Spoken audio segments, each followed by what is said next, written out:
Merci Madame la Présidente, Monsieur le Premier ministre. 9 milliards d'impôts nouveaux en 2026 sur les Françaises et les Français, les salariés et les entrepreneurs. Hier, Monsieur le Premier ministre, je le regrette, mais vous avez donc menti. Vous avez réussi à promettre plus de pouvoir d'achat, alors que votre budget est une véritable boucherie fiscale. Pour la classe moyenne et les familles qui paient déjà le plus lourd tribut de tous les pays développés. Pire, Monsieur le Premier ministre, pire, la charge fiscale dans notre pays est tellement insupportable que depuis 4 ans, les impôts ne rentrent plus comme ils le devraient. À défaut d'écouter la souffrance des contribuables, écoutez, lisez les rapports de Bercy, peut-être y serez-vous moins insensible. Hier, Monsieur le Premier ministre, vous avez donc menti.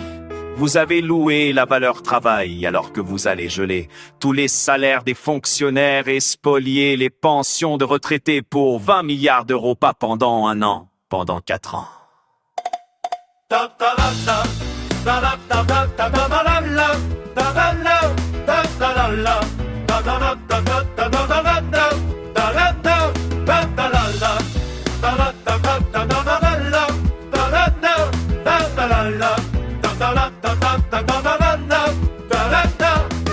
Hier, Monsieur le Premier ministre, vous avez menti car vous promettez de régler la crise des finances publiques. Alors que vous continuez à augmenter la dépense de 28 milliards d'euros en 8 longues années, vous n'aurez donc jamais été capable de baisser d'un seul centime la dépense publique. Vous avez caché, Monsieur le Premier ministre, tous ces mensonges par une forfaiture encore plus cynique.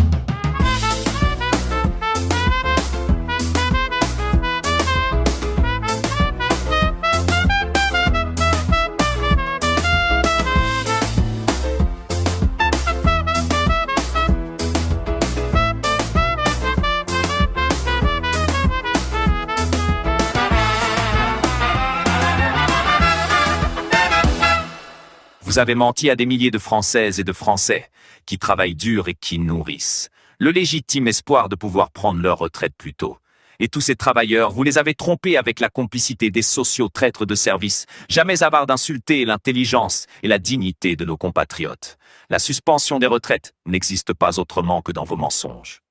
Vous mentez avec les socialistes, mais vous mentez mal grâce à la sagacité de Marine Le Pen.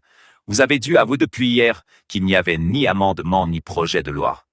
Un simple accord d'appareil avec des socialistes qui ne savent rien faire que mentir.